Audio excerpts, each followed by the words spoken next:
Okay, we're calling this meeting of the Planning, Zoning and Variance Commission to order February 11th, 2020. Roll call, please. Coker. Here. Leone. Here. Moderano. Here. Norris. Here. Spain. Pritchard. Here. Public comments on any issues not on the agenda. Okay, I guess he's on the agenda. Yeah. All right, And do he's we have not a- Julie Morris, so. Approval of the minutes. Did anybody have any changes, objections? I'll make a motion to approve as stated. I'll second that. Roll call, please. Coker. I wasn't here for that. Abstain. Yep, abstain. Leone. Yes. Moderano. Upstate? Norris. Yes. Pritchard. Yes.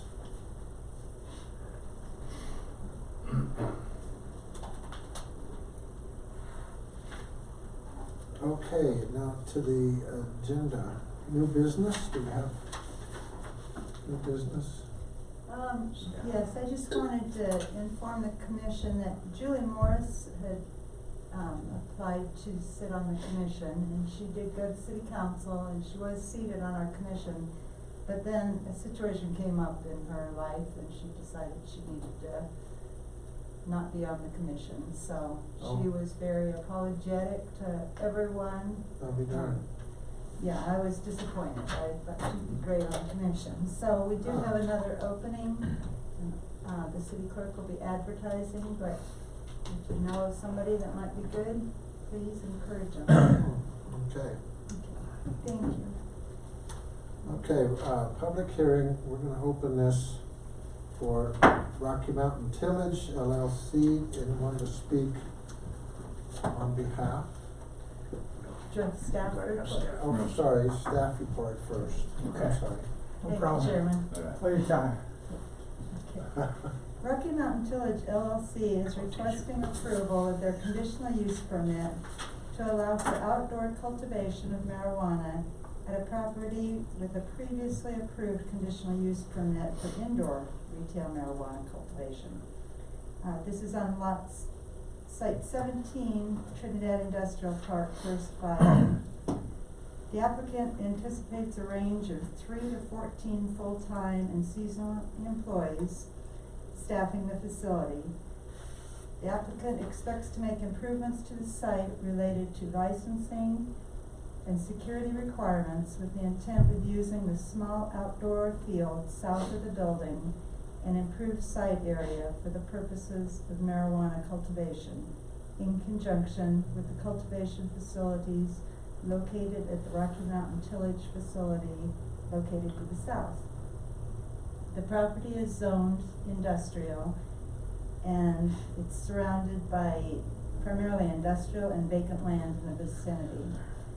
The application complies with the Trinidad Comprehensive Plan in regard to land use to facilitate development and redevelopment that is consistent with our community vision, and in regard to economic development, to provide opportunities for new businesses and industries while retaining and expanding existing businesses and retailers. The conditional use permit public hearing was publicly noticed in accordance with the applicable public notice requirements. The applicant has addressed the potential objectionable influences of safety, water pollution, noise, vibration, smoke, dust, odors, heat, glare, snow storage problems, and site access, parking, and visual screening in the application. There will be no additional infrastructure improvements are proposed for the facility. Staff recommends approval of the amendments to the conditional use permit with the conditions A and B in the complete staff report. And that's all I had, Chairman. Okay, thank you. Did anyone have any questions in regard to the application? No? Were A and B all the standard licensing and Yes. that it requires? Okay. Gotcha. Yes, Okay. all the provisions outlined in the City of Trinidad is the first one, all the regulations. And then the second one was the proposed conditional use permit is not established within 1 year of its approval, discontinued for at least 1 year, replaced by another use of the land, the conditional use permit shall expire. Those were the two conditions staff recommended. And Eric Spidel is here too. Good evening, No. Commission. Thanks for your time tonight. Good to see you again. Your name, please? I am Eric Spidel. I'm the president of TGS Global. So I apologize for making you come out here and do this again. On the first round, we intended to use the property for only indoor growing.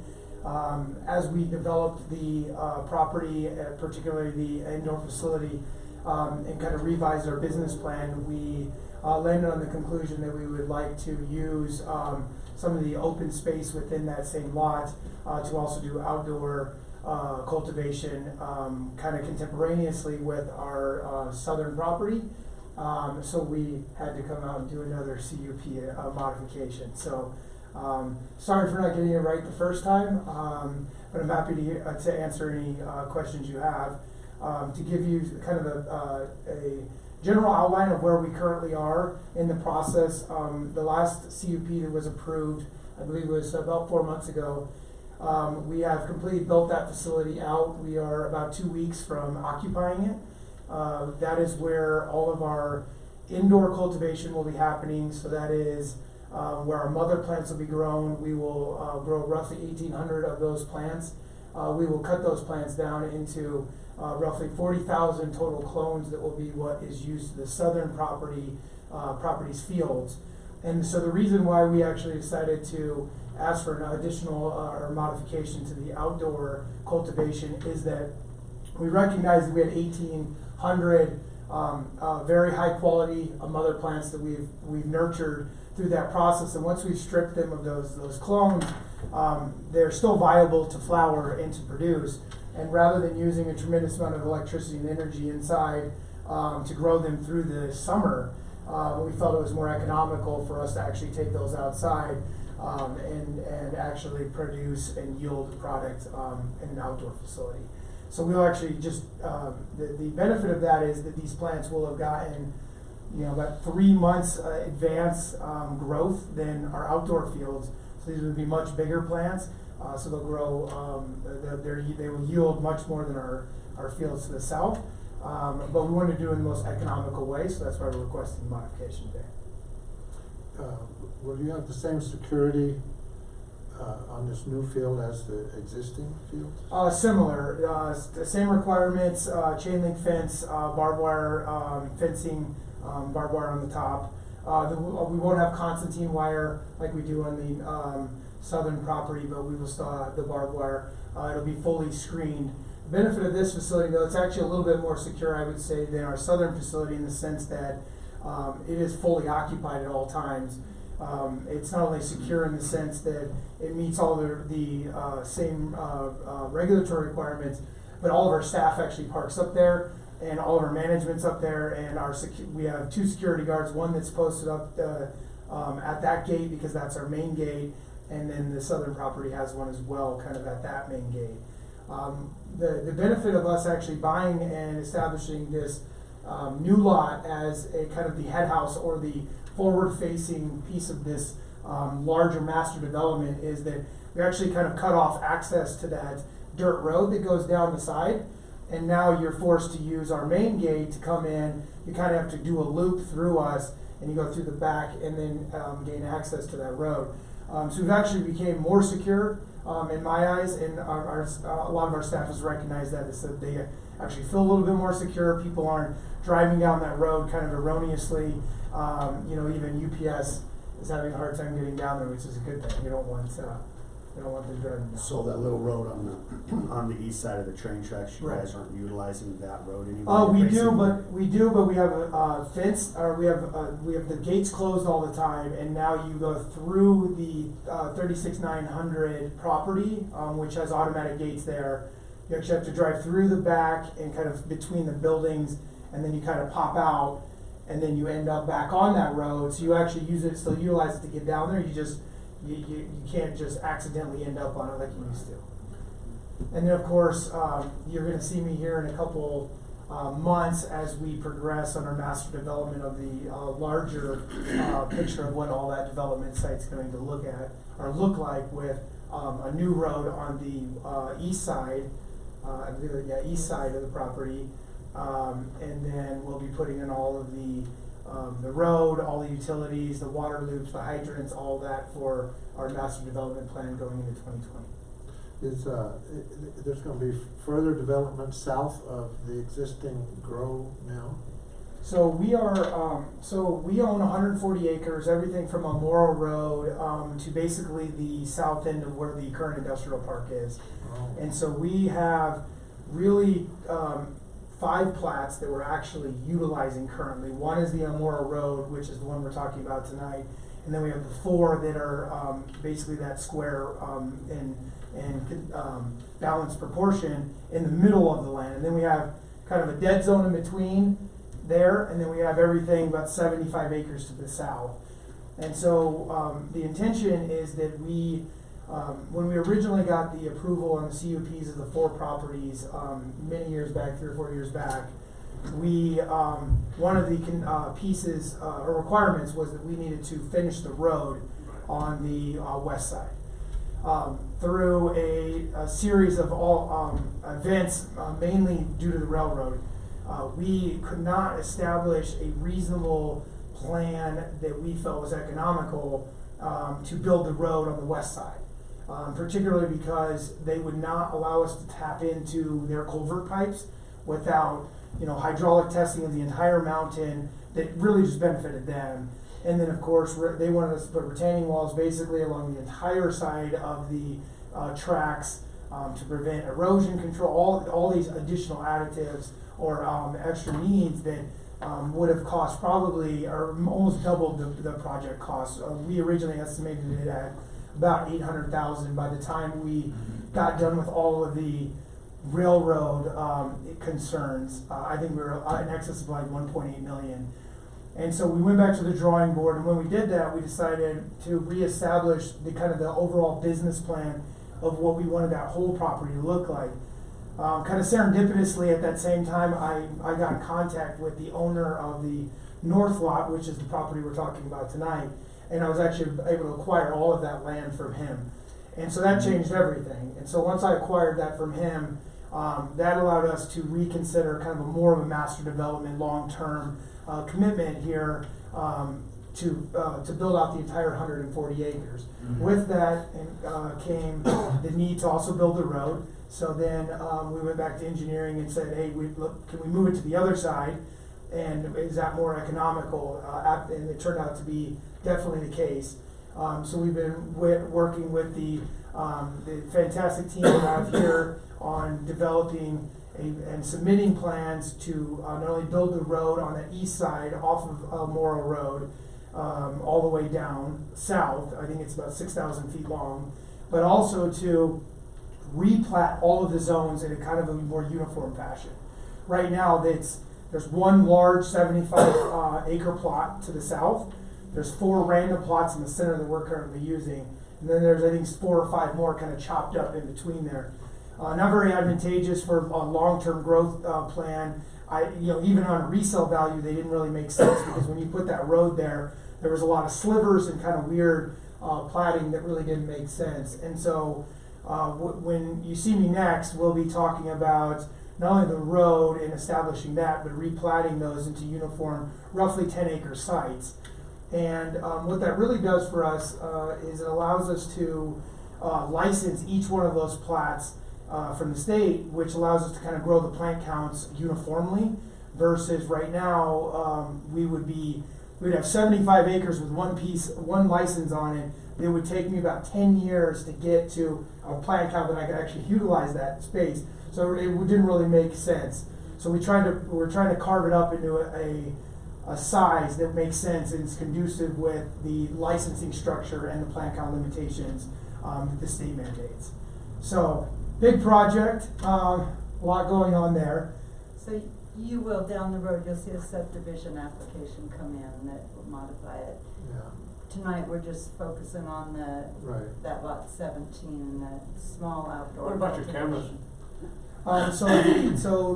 For this area, there's actually buildings, so how we do the south lots is, rather than putting, so we have to put cameras on the outside gates, so the ones that are far out, which requires to trench out. But because the fields have such a vantage point where the buildings are above them, we actually just cover all the buildings with about 5 or 6 from both angles, and that kind of gets the whole field view.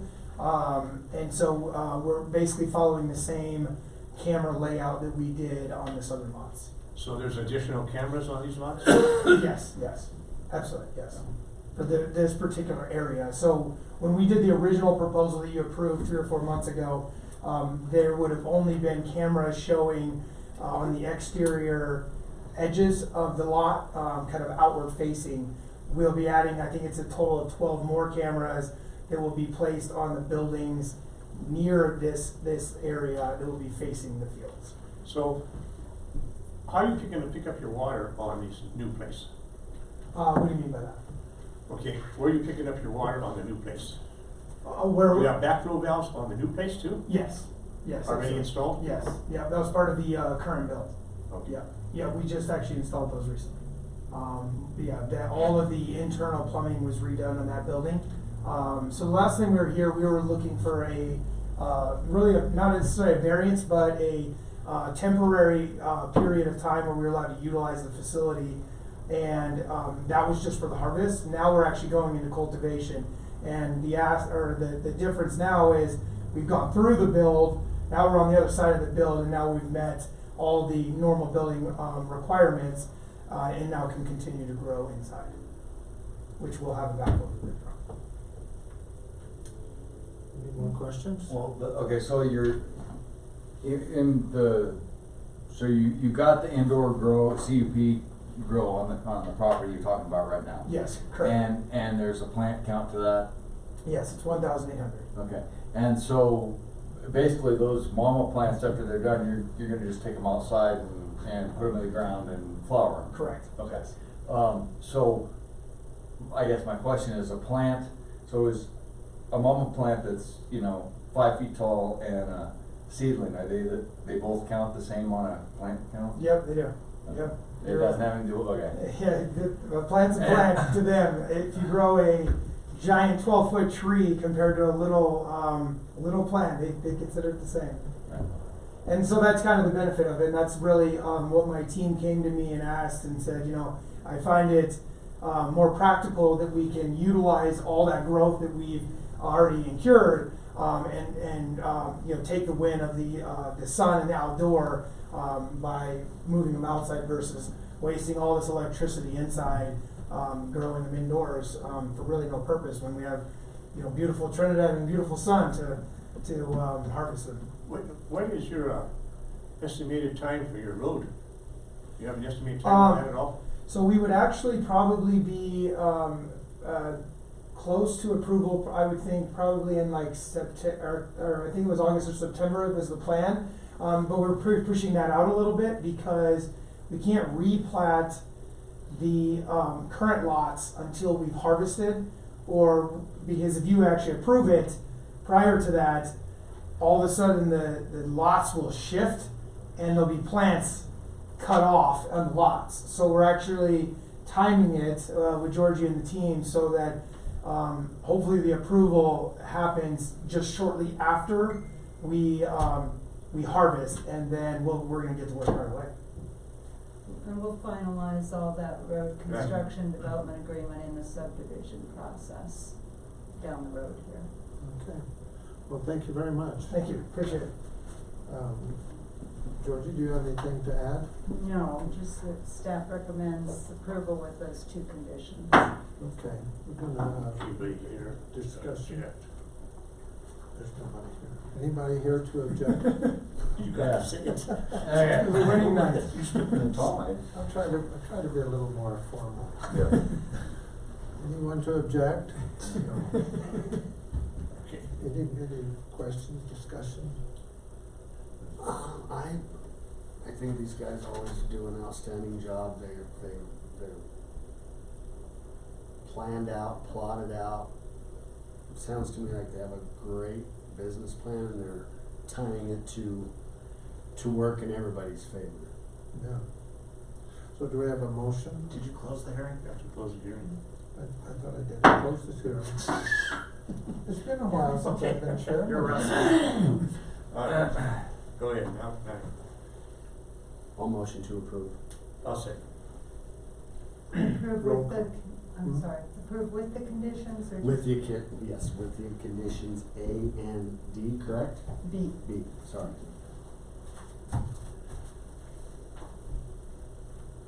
Roll call, please. Coker? I second it. Yes. Thank you. Okay, sorry. Here, yes. Leone? Yes. Materana? Yes, you guys are. Norris? Yes. Pritchard? Yes. Channel 71. Thank you. All right, thank you, Commissioner. Thank you. See you in a few months, okay? Okay. Appreciate it. Good Just work. keep poking me. I will keep poking. Yeah. Thank you. Thank you. Gave a good presentation there. Appreciate it. Gave a lot of info there.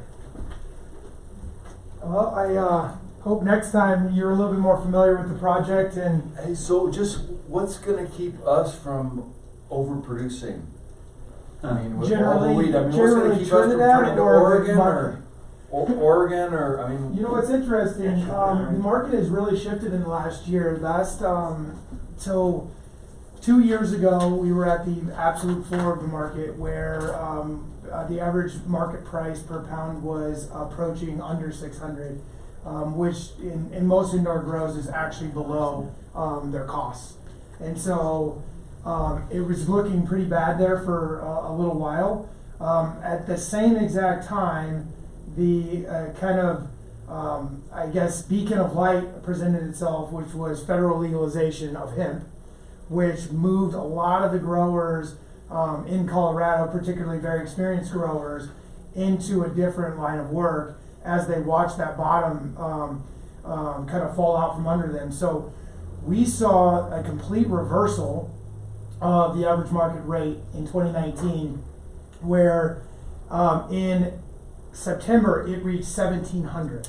Jesus. So that shows you the difference. Obviously, supply and demand in the commodity world, that was as good as it gets when it comes to those that stayed in, and then those that got out, of course, had egg on their face, looking back, saying, "I can't believe the feast came and I missed it." Is right? that a high? Is that Yeah. an all-time high? Yeah, not all-time high, but since recreational cannabis, that's the highest it's been past 2014. So it was 2014 skyrocketed because the demand could not even remotely keep up with, or the supply could not keep up with the demand. But then it's been on a steady decline ever since, and it just shot right back up. Now it has stabilized since. We're back to probably about 11,000 to 1,100 a pound, but we anticipate this summer to be back to the famine again, where prices are skyrocketing. So facilities like ours, it's interesting because we're not really we're not growing necessarily for kind of the finished raw flower. We're using a lot more in the extracts and the infused products. Outdoor product has too much variability in quality for us to really target a particular in sale of the finished flower. So we're looking for more of what we call biomass, so the total quantity of material, so that we can extract that and infuse that into all kinds of different products. You're looking for like a different strain then? We have very targeted strains that are specifically meant for certain products, and we grow a lot of them. And volume, he's manufacturing it, Right, and we're one of the only producers in the state that, we are actually the only producer in the state that manufactures 80% or more of the products we actually sell on our shelves. So we have a huge demand for the oil itself, and so our Trinidad grow actually became kind of the catalyst to the success of that manufacturing plant. As about 3 years ago, we kind of hit a ceiling on being able to find the quantity of biomass we needed, which is why we started investing in an outdoor cultivation facility that was very economical. We do have a very small window in like late September where we try and actually harvest for flower, but we do that kind of in a completely different methodology than we would do the large biomass, harvest that we do in October. All right, thank Thank you. you. Yeah, no problem. Back on track here, okay, Yeah. no more questions. So, I'm sorry. Thank you. Yeah. Be safe. Appreciate it. Okay then, Planning and Zoning Commission Chair. I don't have anything to report. No reports? Any members? Staff? Planning Director? Just a couple things. I know. Go I ahead. didn't want to report. Excuse me. Okay. Sorry. We gotta go back to read the, no. Okay, Commissioner Spain is not here tonight, but Commissioner Norris, did I ever give you a book like this? It contains When the book was coming out, it wasn't the new stuff, it was everything that was gonna fill the inside of the book was being discussed and developed. Okay, So so if you it's don't- been approved, then, Well, you don't have a copy of the comprehensive plan then? This was approved in 2017. okay, I So- do have one of this, I do have a binder, and I do have some stuff in the Oh, binder. okay. And I'll make sure Commissioner Spain has it. Okay. Cause since 17, hasn't there been a total, didn't all the whole, The code, the code didn't get adopted or something? I it mean, hasn't yet. I'm Oh. still, okay, sorry. Okay. City Council held a work session on it last night, and Carrie McCool was down, and they went through a few things, but I don't think they're ready to make a decision yet. Okay. So, Okay. I know that there's been a lot of things, you know, there were 3 people that were leaving the council, and 3 new ones coming on. I think the ones that were leaving decided, well, just hold off, let new I think people that was a look good at idea. it. Yeah, So now we've got 3 new people that are just starting to look at it. okay. So I'm really hopeful that that will be adopted before too long. Okay. So the only thing I really had today was Commissioner Spain had talked about this conference in Vail. No, I'm sorry. Yeah, in Yeah. Vail, September 30th to October 2nd. And Commissioner Norris said he would like to attend that. I was wondering if any of you got to look at your calendars to see if you would. What's the date? Are you, It's is September city paying a room 30th. and board? Yeah? Really? Yes, we'd propose this to the city to pay for it. Your hotel, the conference, the hotel, the mileage, and then per diem for meals. You could certainly take, you know, your significant other along with you. When do you have to have that in? Well, I'm not sure, I'm not sure if there's a deadline here. Usually there's, if you RSVP early or sign up for the commission or the conference early, It's a different it's a price. lower rate. Mhm. And so I just want you to kind of keep this in mind, think about if you wanna go. So it's September 30th to October 2nd, it should be a beautiful time in Vail. And let me know if you wanna attend, and then we'll get to work on it and get everything set up for it. And that's really all I had tonight, so. Why don't you print some of them out for us? Okay. Yeah, cause I would like to kinda look, and I'm Right. sure they have some information on there. Yes, know, there's right. So some websites. I would, if there's something that you have that you could send me, I'd love to have it so I can do a little bit of looking at it. Okay. Something I would I'll be make interested you, in. hold on just a minute after the meeting, and I'll make you all copies of that. And that's all I have. Okay. Anybody else? We are glad to see Commissioner Materano here, safe and sound. Yeah. We've all been What thinking do you like? about you. The Karate Kid or? Thank you, This was a Chairman. karate kid. Oh, okay, Karate Kid, okay. That's Italian Okay. kid. Adjourn their meeting. 30-minute meeting, that's probably the fastest That's ever. Okay, record? You did good. You did good. Did fantastic. Yeah. He's an old man.